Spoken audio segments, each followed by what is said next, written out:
Semangat pagi Bapak, Ibu, dan Saudara terkasih dalam Tuhan. Kita akan bersama-sama memuji dan merenungkan firman Tuhan, tetapi sebelumnya kita berdoa. Bapa di surga, terima kasih buat hari yang baru yang Tuhan berikan kepada kami saat ini. Sebentar kami tidak memulai aktivitas kami dengan memuji dan merenungkan kebenaran firman-Mu, Tuhan melayakkan kami semuanya.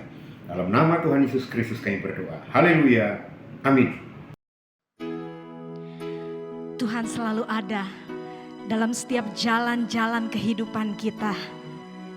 Mari kita nyanyikan pujian ini bersama. Dia buka jalan saat tiada jalan.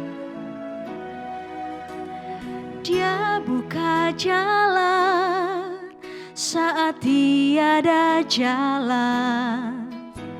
Dengan cara yang ajaib dibukanya jalanku, Dia menuntunku dan memeluk diriku. Dengan kasih dan kuasa-Nya Dia buka jalan, Dia buka jalan, Dia buka jalan saat tiada jalan. Dengan cara yang ajaib dibukanya jalanku, Dia menuntunku dan memeluk diriku. Dengan kasih dan kuasa-Nya Dia buka jalan, Dia buka jalan. Di belantara Kau tetap menuntunku. Sungai di gurun ku temui, langit bumi kan lenyap, namun firman-Nya tetap. Saat ini Dia buka jalan. God will make a way where there seems to be no way. He works in way we cannot see. He will make a way for me. He will be my guide. Hold me closely to His side.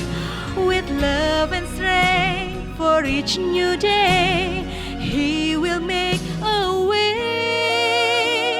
He will make a way. Dengan kasih dan kuasa-Nya Dia buka jalan, Dia buka jalan.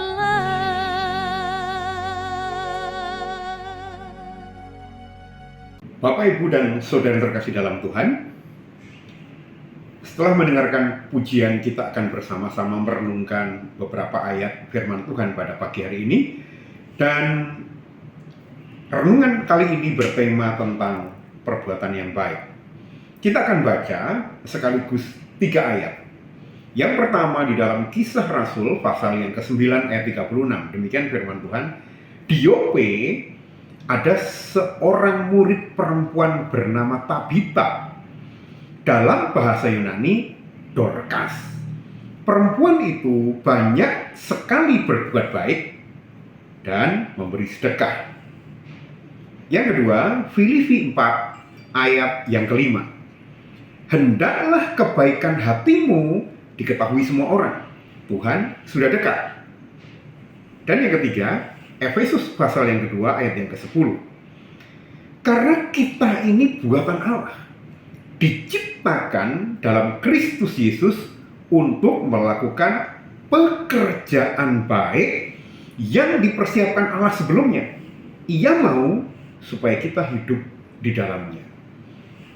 Bapak, Ibu, dan Saudara yang terkasih dalam Tuhan, rupa-rupanya perbuatan baik itu adalah DNA atau penyusun tubuh yang paling kecil dari orang-orang yang dipilih menjadi murid-murid Yesus, yaitu saudara dan saya. Dari sananya, Tuhan menyiapkan Bapak, Ibu, saudara, dan saya untuk melakukan pekerjaan yang baik. Nah, pekerjaan yang baik itu seyogianya dilakukan dengan ketulusan supaya nama Tuhan dipermuliakan. Tetapi sayangnya, pada saat-saat ini, seolah-olah pekerjaan baik, perbuatan yang baik itu menjadi barang yang langka. Kenapa? Karena banyak sekali orang berusaha berbuat baik, tetapi di belakangnya ada niat-niat yang lain. Bukan suatu perbuatan baik yang dilakukan untuk membuat nama Tuhan dipermuliakan, atau supaya kemudian perbuatan itu untuk membuat orang itu lepas dari situasi kesulitan dengan tanpa embel-embel. Tetapi yang dilakukan oleh banyak orang adalah mencari kepujian buat dirinya sendiri. Atau sekarang seringkali dikatakan sebagai politik identitas. Bapak Ibu terkasih dalam Tuhan, kita baru-baru ini mendengar orang berbuat baik, ada banyak niat-niat di belakangnya. Berbagi sembako supaya kemudian dia dikenal orang. Berbagi uang, berbagi voucher supaya kemudian dia dipilih oleh kelompok-kelompok tertentu menjadi pimpinan. Berbagi sesuatu karena ada keuntungan-keuntungan pribadi yang dia mau raih dari apa yang dilakukan. Padahal yang dikehendaki Allah adalah ketika saudara dan saya berbuat baik itu supaya nama Tuhan dipermuliakan. Ketika saudara dan saya berbuat baik bukan supaya dia memang hebat, dia layaklah menjadi pemimpin, dia layak dikasih kepercayaan, bukan. Tetapi ketika Bapak, Ibu, saudara dan saya berbuat baik, tujuannya adalah di dalam dia ada sesuatu yang berbeda. Di dalam dia ada sesuatu yang memang tidak dimiliki oleh orang lain, yaitu apa? Kebaikan hatinya, perbuatan baiknya itu benar-benar tulus dikerjakan. Nah, Bapak yang terkasih dalam Tuhan, konon kabarnya tahun 2023 ini tahun yang sulit. Yang saya ketahui, masih terlalu banyak orang-orang yang saat ini terpaksa tidak memiliki pekerjaan. Yang dampaknya adalah emosinya seringkali meledak-ledak ketika dia sebagai seorang pria atau seorang suami. Dia kecewa, dia marah, lalu pasangannya, istrinya, kekasihnya merasa kecewa juga. Karena saya tidak mendapatkan apa-apa seolah-olah ketika saya berpasangan dengan dia. Lalu dampaknya adalah suasana yang tidak menyenangkan dalam keluarga. Tahun 2023 tahun yang tidak mudah saya katakan. Tapi saya ingin mengatakan bahwa tahun 2023 adalah tahun yang menantang. Tahun yang penuh kegairahan untuk mendapatkan sesuatu kesempatan berbagi kebaikan. Berbagi kebaikan bukan berarti bahwa Bapak, Ibu, saudara saya harus memberi sesuatu. Kalau memang itu ada, kalau itu punya, itu baik. Seperti dilakukan Dorcas. Tetapi ada satu hal lagi yang saudara dan saya sadari, bahwa perbuatan baik itu adalah kehendaknya Tuhan supaya itu menjadi kesaksian yang baik. Nah, bentuk perbuatan baik itu seperti apa sih? Pada tahun-tahun ini, pada hari-hari ini yang dikatakan orang cukup sulit. Saya beberapa kali bertemu dengan orang yang mereka mengatakan begini, "Mas, boleh nggak? Aku minta waktu." Beberapa hari yang lalu ada seorang tukang bakso, dia mengatakan begini, "Pak, boleh nggak saya minta waktu? Beri saya ide bagaimana saya memasarkan dan membesarkan usaha bakso saya dan es saya." Saya bilang kita akan duduk, kita akan diskusi tentang masalah itu. Beberapa hari yang lalu ada teman saya semasa kuliah, dia mengatakan, "Mas, aku mau cerita karena aku dalam posisi didiagnosa kena kanker." Dia memiliki satu kebutuhan. Apa kebutuhannya? Didengarkan. Nah, pada masa-masa sekarang karena kesibukan kita, karena hal-hal yang harus kita kerjakan, kita seolah tidak care lagi dengan orang-orang yang butuh seperti itu. Adakah yang lain? Ada. Perbuatan baik itu bukan hanya sekedar hal semacam saya katakan tadi.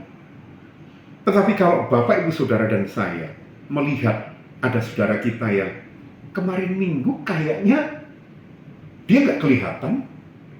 Kemarin minggu saya dengar dia didoakan sedang sakit. Kenapa tidak? Melalui gadget yang kita miliki, melalui sarana yang Bapak, Ibu, Saudara, dan saya punya, kita bertanya, kita berdoa. Dan ketika kita berbuat baik dengan mendoakan dia, ini bukan mencari pujian yang sia-sia, karena hanya Allah yang tahu. Ketika Bapak, Ibu, Saudara, dan saya membagikan waktu untuk mendengarkan cerita, mungkin hanya dia dan saudara yang tahu. Tapi itu sebuah perbuatan baik yang kemudian ujungnya bukan buat saya sendiri dipuji, tetapi buat kemuliaan dan kebesaran nama Tuhan. Berbuatlah baik, karena itu adalah DNA-nya orang-orang yang percaya pada Yesus. Berbuatlah baik selama ada kesempatan. Bukankah ada lagu yang mengatakan hidup ini adalah kesempatan? Bila saatnya nanti aku tidak berdaya, hidup ini sudah menjadi berkat buat orang lain. Jadi, berbuatlah baik dengan apa yang Bapak, Ibu, Saudara, dan saya miliki. Dengan uang kita, dengan ide kita, atau bahkan dengan waktu kita. Kita berdoa. Bapa di surga, terima kasih Engkau baik. Ajari kami untuk tidak mencari pujian yang sia-sia, melainkan kami melakukan kebaikan karena sebagai bentuk pengejauhan tahan kami, ucapan syukur kami atas kebaikan Allah menjadikan kami sebagai umat-Mu, umat ketebusan-Mu yang memang harus berbuat demikian. Jadikan kami berkat dimanapun kami berada, supaya nama Tuhan dipermuliakan. Terima kasih Bapa. Dalam nama Tuhan Yesus Kristus kami berdoa, mengucapkan syukur dan alaskan doa ini. Haleluya. Amin. Semangat berkarya, tabur kebaikan, jadi berkat supaya nama Tuhan dipermuliakan.